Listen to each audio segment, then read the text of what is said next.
let's talk about guitars. The Parker Nightfly and the VGA Excalibur Indus, two niche modern guitars from completely different eras. The Parker Nightfly was introduced in 1996, and at that time it sold for $1,611, which is about $2,700 in 2022 money. The VGA Excalibur Indus was updated as recently as 2020, and it's the company's most affordable offering, coming in at roughly $3,000. Although Parker guitars no longer exist and VGA is still an active company, these two guitars have roughly the same retail price when adjusted for inflation. So here's the question. With about 2 decades of additional technological refinement, how does the VGA Excalibur Indus, a modern guitar, compare to the old modern guitar, the Parker Nightfly? Now, I already did very detailed videos on each of those guitars, and you can check those out first. I won't go into that much detail here, but I will of course answer that question in significant detail. First, give this video a like because no one else has ever made this comparison on YouTube, and let's get started. If we start at the headstock, both guitars have drastically different designs. Both have locking tuners, but the Parker has a far more polarizing headstock design, a synthetic nut, and no string trees. By contrast, the VGA has a more traditional looking headstock, the flex retainer string retention system, a string dampener, a Teflon nut, and segmented stainless steel 0 frets. The Excalibur clearly has more custom features, but how useful are they really? Well, the tuning stability on the Parker is great and there's no need for string trees, but I do often add tape behind the nut to dampen the strings, so the VGA's inclusion of the dampener is definitely useful there. The nut situation is a bit more complicated. The VGA has an interchangeable nut system, which is cool, but it can be a bit annoying if you want to quickly experiment with different string gauges or use custom string gauges. By contrast, the Parker nut has worked perfectly with me for a diverse array of strings. But here's the unanswered question. Just how much does the VGA nut contribute to its amazing string action? Well, I'd argue that a well-cut nut along with stainless steel frets and a 0 fret would be enough to achieve the crazy low action, so I'm going to say that the Parker has the better nut system because of its simplicity. As we move from the nut and down to the neck, we have, again, very different designs. The Parker has a C-shaped painted neck, carbon fiber fretboard, 22 medium glued-on stainless steel frets. We'll talk about that a bit later. The VGA has a satin D-shaped neck, the 90-10 system, or is it 1090 system? Well, 90-10, 1090, it has that system. There's no truss rod, 24 medium stainless steel frets, and a rosewood fingerboard. In terms of neck shape, I do prefer the Parker. It's a bit thicker and I like a C over a D, but honestly, this aspect is going to be mostly personal preference. I also prefer the carbon fiber fretboard on the Parker Nightfly. It feels incredibly smooth under the fingers, and there are very few guitars that feel as comfortable in that regard. Although the VGA GB wood is comparable, but that's not what this review is about. Now, the VGA Excalibur neck does beat the Parker in some ways. For one, I do have to wipe down the back of the Parker neck after long sessions. I find that it can hold on to dirt and gets a bit sticky, and in fact, as I'm doing this now, this neck definitely needs a quick rub down, and this is how I usually do it. But then it feels good again. Also, although I've never had a Parker Nightfly's frets fall out, I've read enough qualified comments on my last video to recognize it may be a bigger issue than I originally realized. So for that reason, I also have to say the VGA guitar has the better frets, in addition to the neck not ever getting sticky. Moreover, the fret job on the VGA is slightly better, and the action can be set lower. The VGA is also far more comfortable to play above the 12th fret. And this may not seem like a huge deal, but lately I've been playing a lot of different things in the key of F, and when I try to do that on the Parker guitar, I feel very cramped above the 12th fret. And when I do it on the VGA guitar, I feel very comfortable. So just to show what I mean, I'm in the key of F here. I'm starting with this first F7 chord, so like a F dominant 7 chord. Got my pinky on the 13th fret. Very comfortable. Another F7 chord. Above the 13th fret, still comfortable. Now here I'm on the, my first finger is on the 15th fret, my pinky's on the 17th fret, still comfortable. I'm going to move above the 17th fret to the 18th fret and play a B flat 7 chord. Still comfortable. Another B flat 7 chord even higher. Still comfortable. So now my fingers are on 18, 19, and 20. And this is very comfortable still. Now when we contrast that to the Parker, you'll see what I mean. All right, so now I'm on the Parker guitar, of course, and same chord starting at the 13th fret, this F7. Comfortable so far. Move to another F7. Still decently comfortable. Intonation is bad. I have to do the intonation, but ignore that. Just listen to the comfort of the guitar. Now I'm moving to that chord on the 13th and 15th fret. At this point, this is as much as I can really get comfortably. Still okay, but anything above here is going to be cramped. On the VGA, I went up to this chord next, and then even this chord. But as you can see, this one is just not possible really. And this one is possible, but it's a struggle. So with the VGA, I can basically play above the 15th fret. I can play 15, 16, 17, 18, 19, and it's still very comfortable. With the Parker, once I get to about the 16th fret, it's not really doable. I mean, this is the best. This is the 16th fret, and I'm really squeezing to get my hand in here.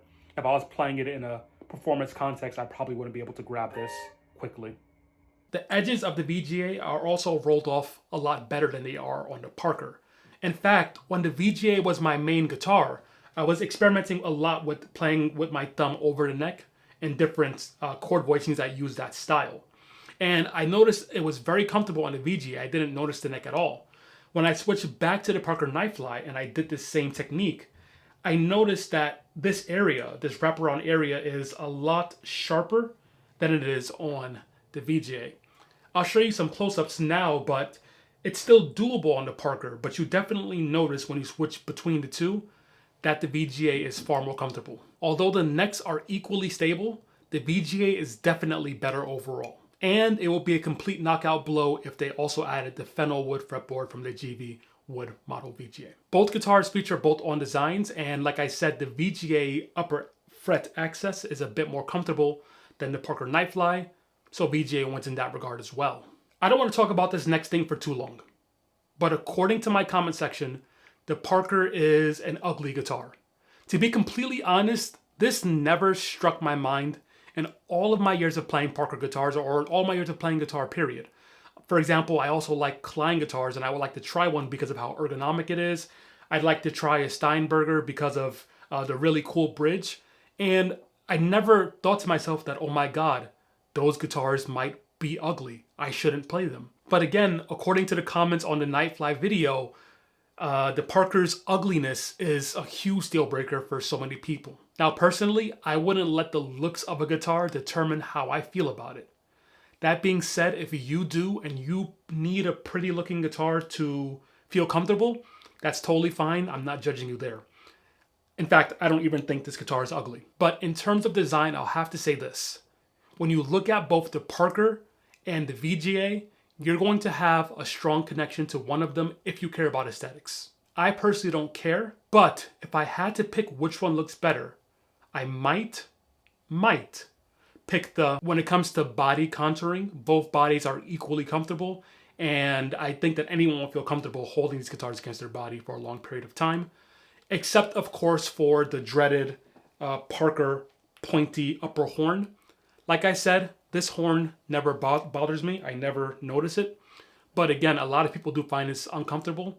So I'll even be willing to say here that the VGA body is perhaps better. Now, if you're like me and you prefer a less aggressive forearm contour, the Parker is going to be better for you. But if you are someone who enjoys a very sculpted forearm contour, then you'll probably like the VGA a bit more. Both guitars feature DiMarzio pickups. If I was keeping either guitar, I would change the pickups. That being said, here's a comparison of the 5-way switch, the different tones on both guitars. Same settings for both. And you can let me know what you think in the comments below.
Although I wouldn't award either guitar the winner for how the magnetic pickups sound, I will say the fact that the Parker has the piezo bridge makes it superior in my opinion.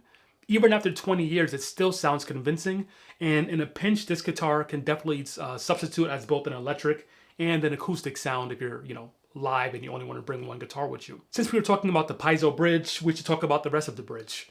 The Parker Nightfly is by far the better bridge system. It's not even close. Number one, it can be set to floating or bend down only, and you can change the settings by adjusting just one screw on the back of the instrument. Now, when you make this change, you don't have to adjust the tuning, you don't have to adjust the height of the bridge or anything like that whatsoever. It's very fast, it takes seconds, and you can go from bend down only to floating. Now, you can set the VGA guitar to floating, or you can set it to be flat against the body.